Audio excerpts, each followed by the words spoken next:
Hi, everybody.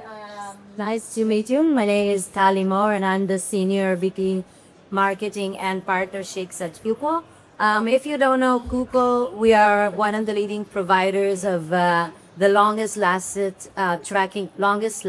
asset tracking devices.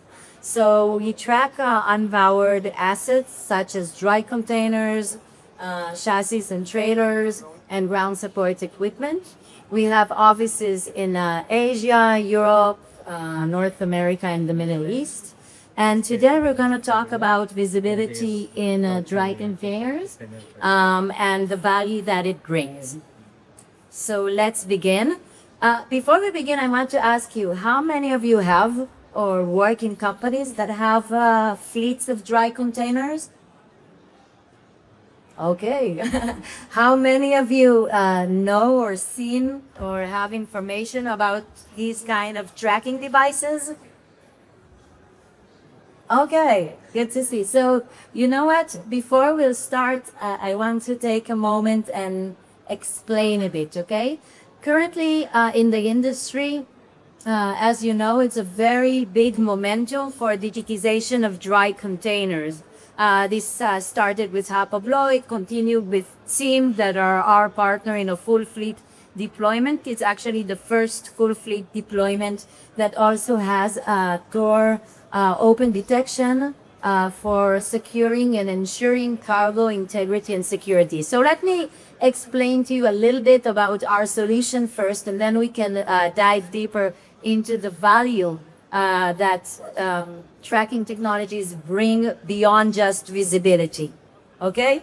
So when we talk about tracking technologies, this is our tracking device. Okay? As you can see, it's a solar panel, okay, that gives, of course, solar battery. This device has a minimum life of 12 years. Okay, our goal in designing or engineering this device is that the tracking device will live as long as the container. Containers usually live between 12 and 15 years. Okay, that's also the battery life of this. Of course, it's always a trade-off between the number of pings and the battery. And when we came out with this device, the goal was, as I said, that you won't need to change it or replace the device. Because if you look at fleets that have hundreds and thousands or even millions, like in some shipping lines, trying to change or replace all the trackers once the battery is dead will take a lot of time and money and investment. Okay, so the first goal was that the battery or the tracker is one time, zero maintenance. You deploy it, you attach it on the outside of the container, on the upper part of the door, as you can see here in the picture. And that's it. You don't need to take any more care of it, no maintenance, nothing. What information does it give you? It gives you, of course, the location, okay, so you can see where your container is. It gives you an information. As you can see here, we have this little probe. This probe is like an eye inside the container. Using this probe, we can also say if the door was open or not open, okay? This is very important because, of course, we want to know if the door was open in a place that is not an authorized place. This helps to ensure the safety and the integrity of the cargo inside. Additionally, what this probe does is it's actually a BLE hub. Okay, what it means is that it can connect with sensors that are on the item level inside the container. Okay. Additionally, of course, it tells you if there is impact, if the container got impact, if there is temper, and it also tells about extreme temperature change. This is helpful when you want to alert on a possible fire detection. Okay? So what's interesting to know, again, and this is something that the industry has evolved, is that now what shipping lines are looking for is not just visibility. It's not enough to know where your containers are. Or as we say, it's very nice to see dots on a map. but the question is how it helps you or how it impacts your business operation. Okay, so let's dive into that. Okay, so as we talked about, initially, shipping lines or the industry focused on visibility, on just knowing where containers are. And as technology evolved and requirements or the expectations from both CBOs and the shipping lines evolved, now it's not enough. For example, like we saw, now door detection is also a standard. This was not the reality a few years ago. A few years ago, we looked for location. Now, a door open is a standard. There is no shipping line that is not interested in knowing when a container door was open or not. The next step is fire detection, right? Because if you put yourself in the shoes of a shipping line, it's one of the, let's say, safety hazard or the challenges that need very, very urgent alert and urgent reaction. So what we're saying is visibility today is not enough. What we need is much more beyond visibility. Another thing that we talk about is fleet intelligence. And this means what do we do with the data that we get from the containers. Now for this, you need to understand that there is also a big difference between tracking just certain amount of containers and having a full fleet deployment. So again, something that changed in the industry was initially the focus was a bit tracking on demand. So depending on the customer of the shipping line that demanded this tracking. And today the strategy or the model changed a bit more into full fleet deployment. Because once you have a full fleet deployment, you can make much better decisions. You don't have a gap in your data or gap in your equipment. You can take all this data and start being proactive on decision making and on planning your utilization and your inventory, as we will see a bit later.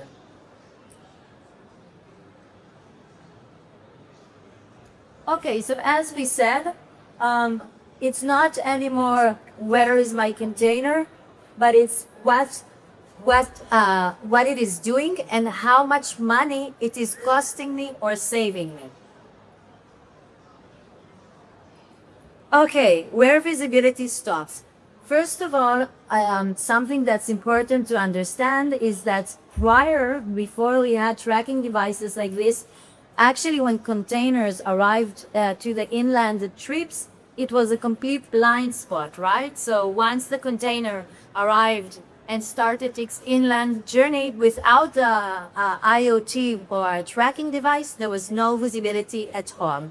Nowadays, with IoT devices, you have complete inland visibility. So you get every 15 minutes, you get a ping with the location and with the status of containers.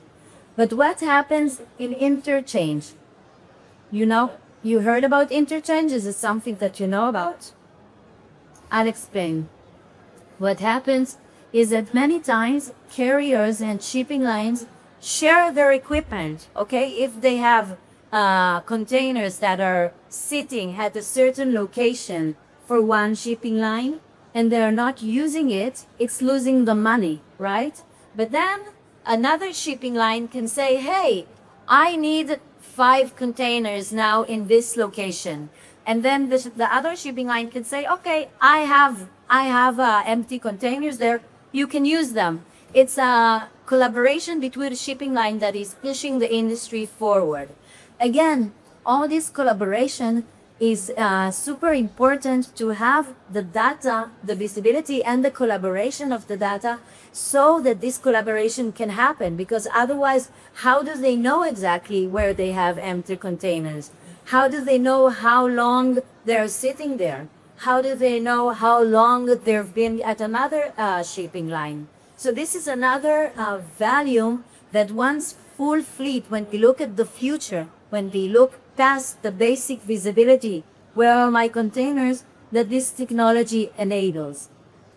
Please feel free to raise your hand if you have any questions during this talk. What are we talking about as the main challenges in the industry? We're talking about underutilized fleets, okay?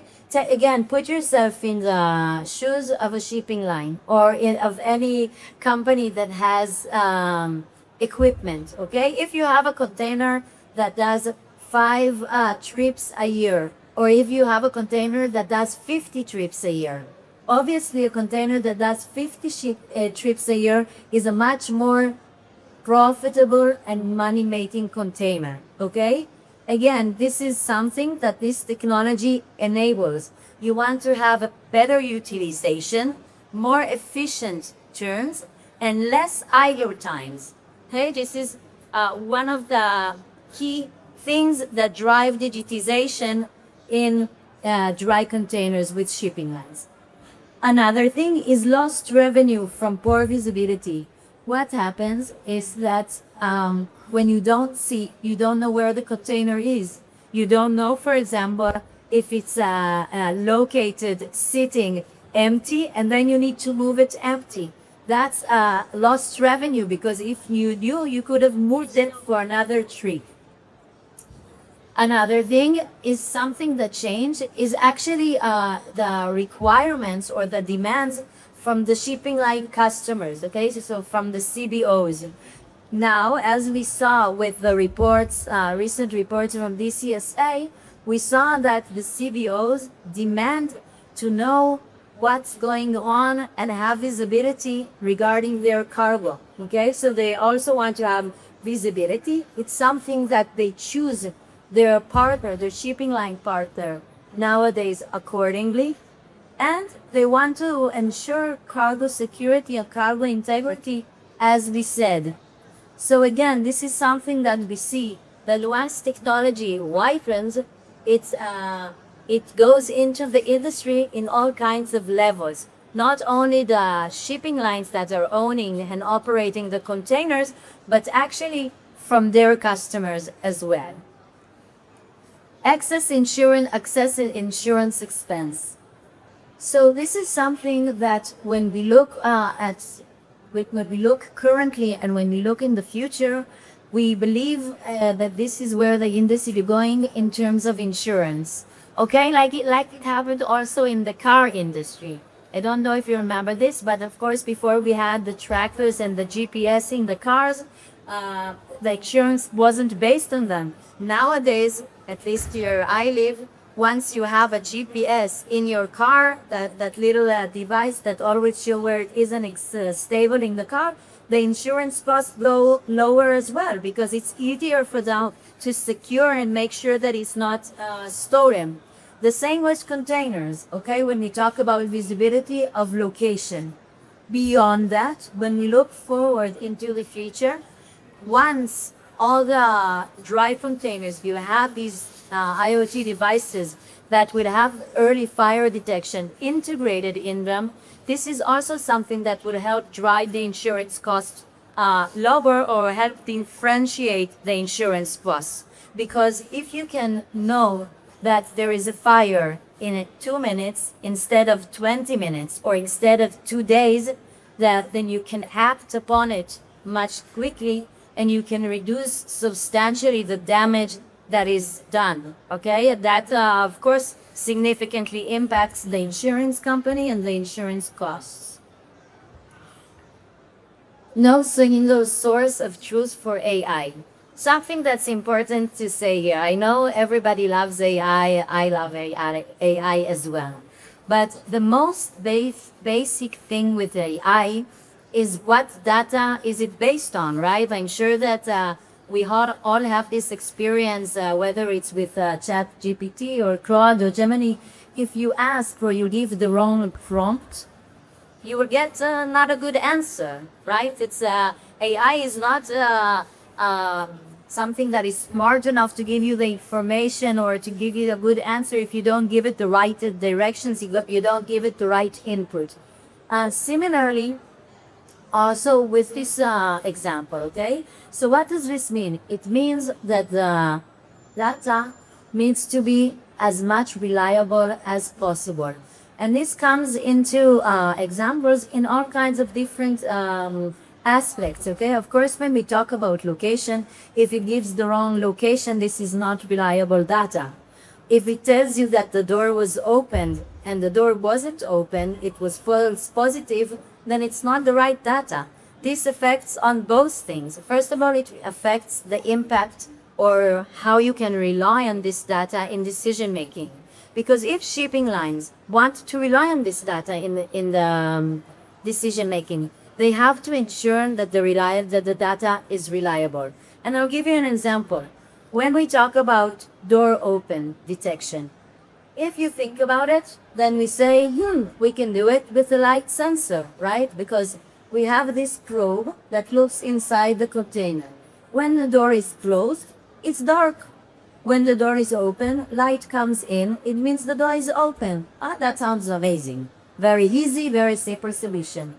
But really, is it that simple? And I'll tell you, no, it's not that simple. Why? Because many containers, actually between 2 to 10% of the dry containers globally, have holes or damages in just from using them, that they have like leakage into that container. So actually, if you rely only on light sensor, you will give false positive. And then the shipping line that users can think that the door was open even when it wasn't open. So what did we learn from this? That it's not enough to have one physical sensor to rely upon in these in this data. So currently what we have multi-core, it's called multi-sensor or sensor fusion technology that gives you multi-core sources so that you have more than 99.8% reliability in the data that you give. Whether it's a door open, whether it's positioning the location, that we have multiple location technologies, and whether it's connectivity in remote areas. The same with AI. Once you have good and reliable data, you can start using big data and AI models to analyze this data and help you with proactive planning for the future based on this data. Okay, another example, what you talk about, another value beyond beyond visibility is is moving empty containers. So again, I don't think that many of you here are for shipping lines, but at the end, when you move empty containers, it's one of the most expensive things for shipping lines. What you can do once you have data about the containers, where they are, how long they are, what is their how long they are in that location, what is their status, you can significantly reduce this repositioning of empty containers and thus really affect your revenue and your costs.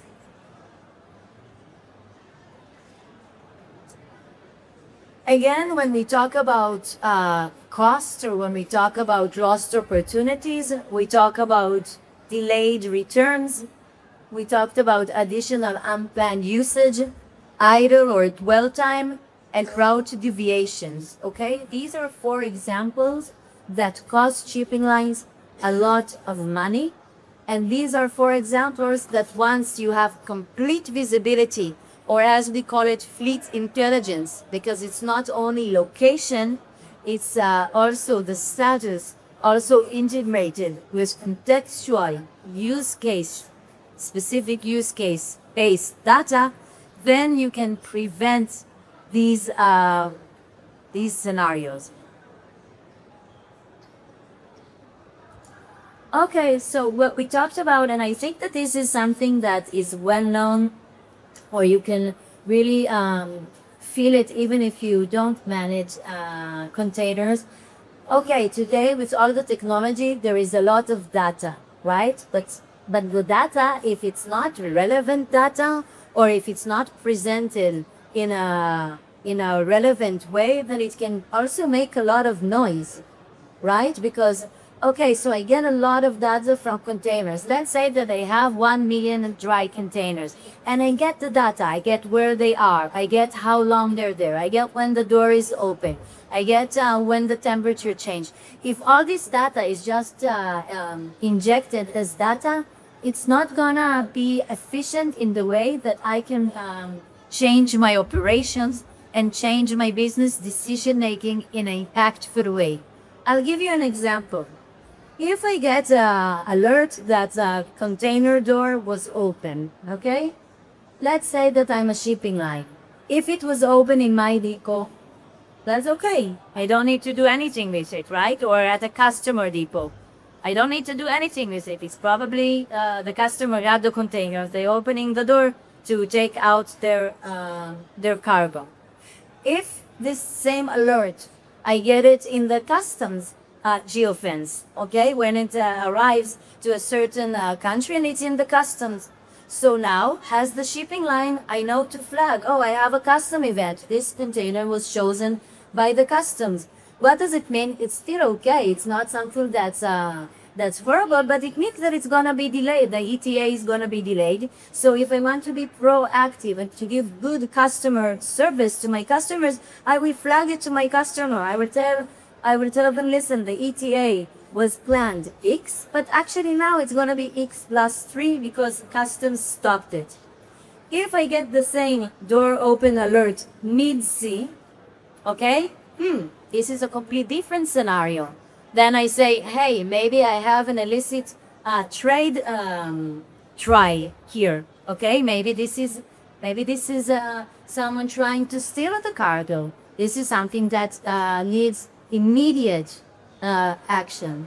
So what I'm saying is that it's not only the data, it's how the data is integrated with contextual customer-based data and how it is presented so that the shipping lines can actually use it to improve their operations.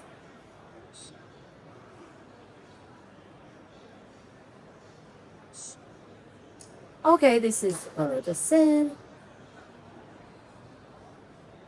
So again, when we talk about the evolution, and I think I gave an example, is initially it's the visibility. To be honest, the industry is still a little bit in this stage.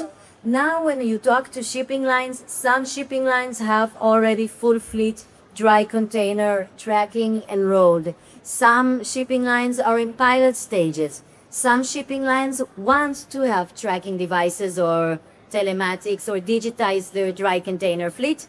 Today, we are already at a stage in the industry that all the shipping lines know that it's necessary not only for improving and making their operations more efficient and more profitable, but also because it's something that their customer demands, and otherwise they will lose competitive edge. So this is now where the industry is. When we have visibility, that is the first stage. Then from there on, we can use the data or fleet intelligence to get insight, like the examples that we gave, and then we have control of our operations. Again, we talked about it a little bit, but when you talk about kind of a more macro perspective, is that location or dots on a map, it's something that if we would have talked about it, let's say 5 to 7 years ago, would have still seemed like an important, and it is an important stage, but now it's the really basic standard. Then we look at behavior. That's what we want to change, using the data and using the insight and using that integrated algorithms and big data that we use. And then the third stage is the operational impact, how it could affect our business. So this is what I've had planned. Of course, if anybody has questions, I'll be very happy to answer. I also put here my WeChat and my email, so you can feel free to reach out. And we are in booth G35, so that if you want, you can come visit us to discuss a little bit about more about our solution. One last thing that I will say, kind of to wrap up, is I think that today, when we look at the future, or at the present and at the future, there are two things that are super important. One, as I said, it's the notion for full fleet deployment and not tracking on the land, that we're seeing the bigger value that it brings the shipping lines and the operators. And the second is that when you start a project like this for a digitization of your fleet, it's super important to choose a partner that's not just a technology provider, because the industry and the technology is evolving all the time. When we talked about, or when the industry talked about telematics for dry containers a few years ago, location was the only thing focused. Then door detection became the standard. Now fire detection is something that everybody is interested in. What will be in 2 years? What will be in 5 years? It's something that sometimes we can't anticipate, but it's super important to choose a partner that understands these use cases, that can go this way with you and help adapt to the changing demands, also with future-proof technology, and also by partnering with you regarding the value and the use cases. So thank you so much. And again, feel free to ask questions or come to our booth at G35.